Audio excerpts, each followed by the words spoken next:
What's going on, everybody? Welcome back to JJD TV. I'm your host Josh, and we are back with the match preview with arguably now the most important game of the season between Borussia Dortmund and Frankfurt. And it's been a while.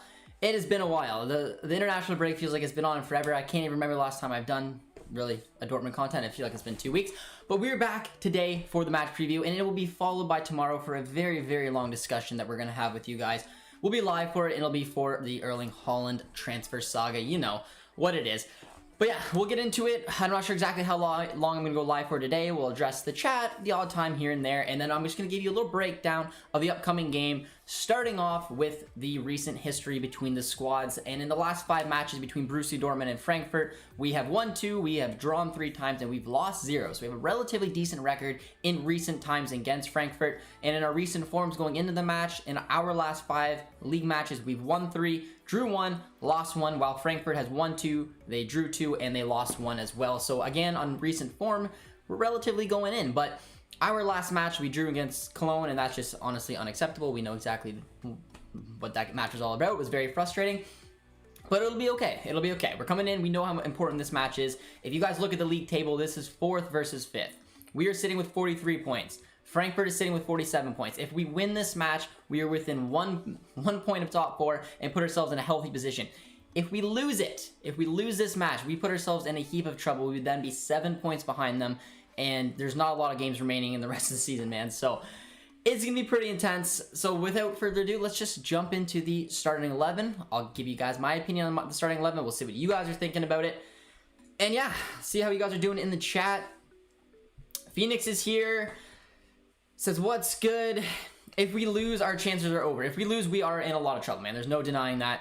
It's a huge game. And there's been a couple times this season where I said this is our biggest game of the season. Right now, looking at all the other matches as what they were at the time of the match actually took place, this by far has to be our biggest match, considering what's at stake with that top 4. But it's been wild. And we haven't done some Dortmund live streams in a while, as alluded to. It was the international break. I was doing some Canadian stuff. But we'll be back for the one today, and tomorrow we'll be going live for, I'll probably go live for honestly well over an hour tomorrow, and we're going to be talking about Erling Haaland, how every club in the world is currently being linked to him, and we'll break all that down for you guys. So it should be pretty fun. But this is my predicted starting 11 for tomorrow's match. We're going with the 4-3-2-1. Like I said, the Christmas tree formation is one of my favorite ones, and it's probably the one I'm going to go with the Frankfurt match, because like I said, I do think we're going to have a little bit more possession than Frankfurt will tomorrow, which sometimes means that we're going to play the 4-2-3-1, but I don't know. I don't like the 4-2-3-1. I feel like anyone who plays out on that right-hand side is completely useless. I don't think anyone is on form to be able to take on that position. I want that 3-man midfield. This Frankfurt team is nothing to be taken lightly, so this is a matchup, and this is the lineup I'm going with. It is the 4-3-2-1. In goal is Hitz. Again, no surprise. Right back, which you guys are going to hate, but I believe Meunier's got a knock and isn't going to be available for the matchup, and that is Meunier. And Meunier had a decent international appearance. I saw a lot of memes about it. But, I mean, man, he did have a decent couple games for Belgium, so I guess we're going to start him as a right back. 2 center backs. Huge news is that Akanji's back in, and from everything I've read, it seems that he's going to be starting this match, which is a nice little breath of fresh air. Partnered alongside our boy Hummels, who had some time. He didn't get called up for Germany. Germany had an embarrassing loss to North Macedonia, but it does mean that we have a nice, refreshed Hummels. And on the left-hand side, another huge boost for the squad is that Guerrero looks like he's going to be starting, and that is a breath of fresh air, man, considering that Schultz has been relatively below par. So I'm excited to have Akanji and Guerrero back. I think that really blossoms our back 4. And that is really the part of the formation that I'm the most worried with. Because going forward, man, it looks pretty good. We got our 3-man midfield, which I'm very satisfied with. It is Delaney, it is Bellingham, it is Dahoud. All 3 are on excellent form. Delaney had a fantastic international break. He'll be coming in here with a very confident Bellingham and a very well-rested Dahoud. And then that leaves the front 3, and it's Hazard and it's got to be Royce, in my opinion, who's going to be playing under the striker, which is our man Haaland. Hazard had some decent matches over for Belgium as well. He played more as a left wing back, very different than the center attacking midfielder position. He's going to be playing alongside Royce. And up front is Haaland, who's absolutely livid. He's in great form, but livid after his last match in Cologne. Didn't have the best international break, in my opinion. Kind of got showed up by Sorloth, but that's what I'm going with. So we'll see what you guys have to think about it. Meunier shouldn't be in the lineup. No, he shouldn't, but he will be. As far as I've read, the things I've seen, it doesn't seem like Mariah will be starting this match. But we'll see. We'll see. Greetings from UK. Simon, how you doing, my man? Our member Bai is here. Bai, how you doing, guy? Meunier, yeah, I mean, we know our opinions on Meunier. It is what it is, but it seems like he's going to be starting.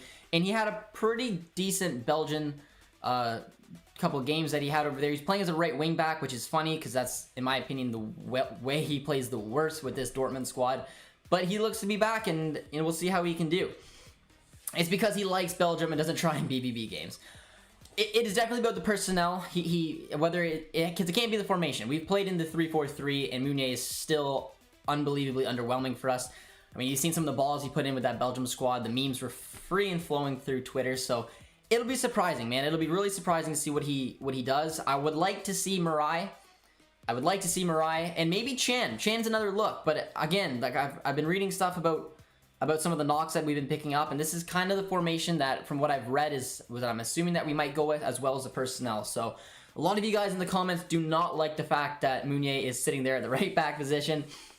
Hey Josh, is Sancho injured? Yeah, Sancho is not going to be making the squad. From what I've read, he's not going to be back for the Frankfurt match. He's not going to be back for the first leg of the City match, but he is aiming to be back for the second leg of the Manchester City match, which sucks, man, to go into that first match without Sancho. Even go into the weekend's game with him, man. This is a huge matchup because it's going to really determine how this top 4 fight's going to go.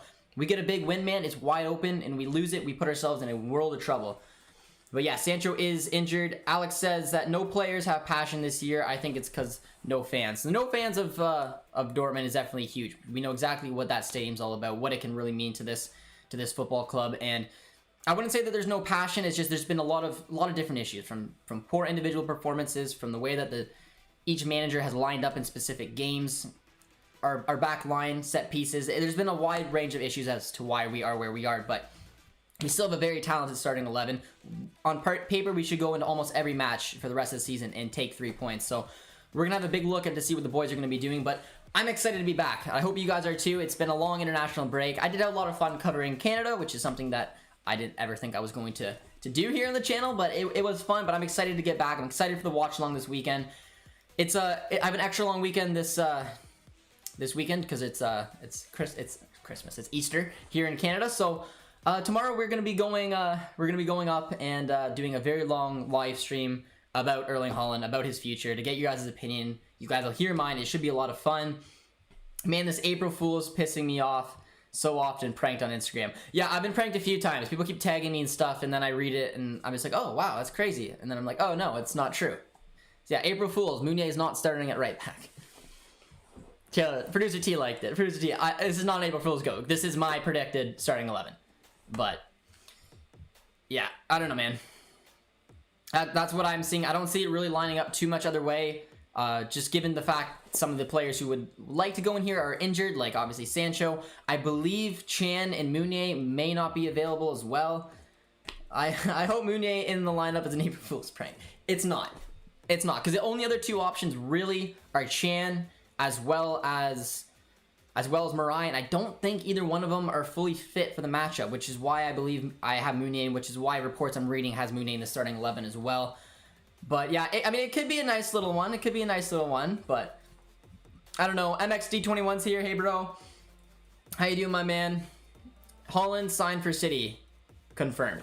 Not a chance. April Fools. But we are going to be breaking it down tomorrow, guys. We haven't talked about Dortmund for a while here on the channel, so I'm excited. I'm going to be getting up relatively early with you guys, and we are going to be having a nice live stream, and we're going to be a little Borussia Dortmund hangout. You guys are going to come in. You're going to ask me questions. We'll be discussing a lot of Erling Haaland, no doubt about it, but Paslak, and again, guys, like, and no offense whatsoever to Paslak, but I'm not starting Paslak over Meunier. I mean, I'm not. I know Meunier had that absolute nightmare of a performance against Cologne, which a lot of people are very angry about, but I don't rate Felix Paslak enough to be able to put him into the starting lineup. I'm sorry, I don't. He's a very energetic young player. He does do some good things coming off the bench, but he's not good enough to start, man. He's really not. I would honestly put Meunier over Paslak. Meunier has the minutes. Yes, he's had his fair share of poor performances, but he is coming off a couple great performances for Belgium, so I would absolutely put him into the squad before Paslak. But if Marai or Chan were available, I would start both of them at right back before I would start Meunier.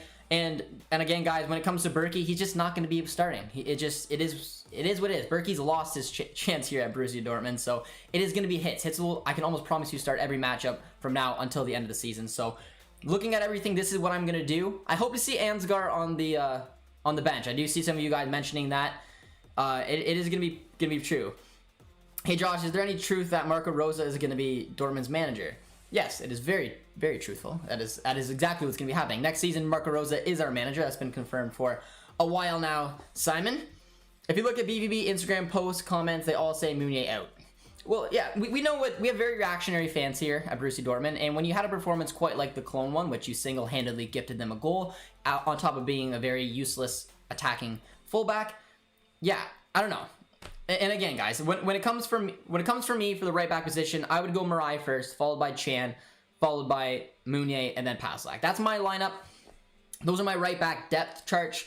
But unfortunately, it doesn't look like Marai or Chan will be available. That's why I'm going with Meunier. It is a hot topic. I'll be happy. I'll be very happy if Marai or Chan is available in the right back position. But yeah, a lot of you guys are definitely keen on that right back position. And I don't blame you. I don't blame you, considering our last matchup against Cologne was absolutely horrible performance for Meunier. But all in all, besides looking at Meunier, just kind of glance him out, it is a very strong looking 11.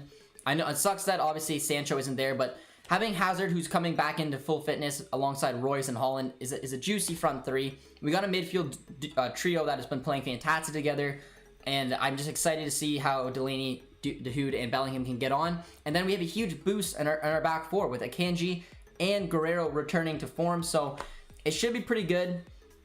How can we just give up on Berkey? He had a few bad games and an injury. We can't just end his career like that. He had some great memories. Again, guys, you know my opinion on Berkey. I don't want to get too much into it. I've never been a big fan of Berkey. I think he's always been a very inconsistent keeper, in my opinion. He's had matches where he's been absolutely sensational. He's been matches where he's single-handedly cost us the game. I have no problem with Hitz starting over Berkey. I thought it was just a matter of time for something like this happen. For me, it's no surprise, and I mean, agents, I get your point. I mean, it was harsh, and I didn't think it was going to happen where he would just be completely cut out. But he was, and I don't have any issue with it. Just given how he is as a keeper, I think he's a fantastic person. I loved watching him in the documentary, but I have no sympathy for him not starting, and I'm happy to see Hitz ride it out until we address a keeper in the summertime, which we can talk about tomorrow, guys. We're gonna be setting up a live stream, which I'm gonna probably wrap this one up relatively shortly, but tomorrow we're gonna be going for a long one. We're gonna be talking about everything that you guys want. It's gonna be a legitimate hangout with you guys. We'll be talking transfers. A lot of it will be to do with obviously our man Erling Haaland. Get some opinions on that. You'll get some of my opinions. I'll get some of yours. It should be a lot of fun. But this is the preview for the upcoming game between Frankfurt and Borussia Dortmund. You guys can put in your predicted lineup and your predicted result, because I'm going to give you mine just before we head out here. Frankfurt's going to be playing with the 3-4-1-2. The key little matchups for me, you got to watch Andre Silva. I mean, it doesn't take rocket science to pick that out. But my key matchup with him, I'm going to match him with Akanji. I'm going to match him with Akanji because Akanji is just coming back up into this starting 11. I'm very curious to see what Akanji is going to do. I'm hoping that he's going to be able just to kind of roll back in, pick up where he left off, be a good little partner with Hummels, and be able to shut down Andre Silva, because he will definitely be their biggest offensive target man there. And then I'm going to also match up their playmaker, which is Kamada, with probably Dahoud. I think Dahoud, because he didn't have any international appearances over the weekend, he's hopefully going to be well rested. I think he's going to be a big part of shutting down Kamada, shutting down that real interchangeable passing ability that young man has with the front two. And I'm excited to see this game. It's going to be very interesting. It's going to obviously be a 3-4-1-2, probably against a 4-3-2-1, which I think it's got to definitely be the 4-3-2-1. But yeah, man, I don't know. My final prediction, I'm going to leave it with you guys. I think when Dortmund's backs have been pushed against the wall like this, and this is 100% a game that has got to have a result. It's got to have a win. Not even a draw. It has to have a win. So I'm going 3-1 for Dortmund, man. I am. Bias says 2-0 for Dortmund, and that honestly was a result I'm thinking of, but, you know, our defense. I got to toss in a goal there. So I'm going to say 3-1 to close this thing out, but I hope you guys will be available for tomorrow, because I can't wait to do a nice long live stream. Really be able to address every single one of the comments, talk about a lot of the transfers. It should be a lot of fun. But yeah, and agents, we can get into the Berkey debate if you want to a little bit tomorrow as well. But you guys know my opinion. I'm happy that Hitz is in between the sticks here. But that is our little match preview, everyone, for the upcoming game between Borussia Dortmund, Eintracht Frankfurt. It'll be fun. We'll be doing the watch along here on the channel, and then we'll get prepared into the City game on Tuesday. So it should be a lot of fun. It's a huge game for us. We'll see how the boys line up. So thank you guys, everyone. Stay tuned for tomorrow though, because it will be a nice long live stream. We talk everything Borussia Dortmund. I'm very excited for it. So hopefully see you guys there. Drop a like on your way out. Just takes, it's very easy. Just drop a like, subscribe if you're new, and we'll see you next time.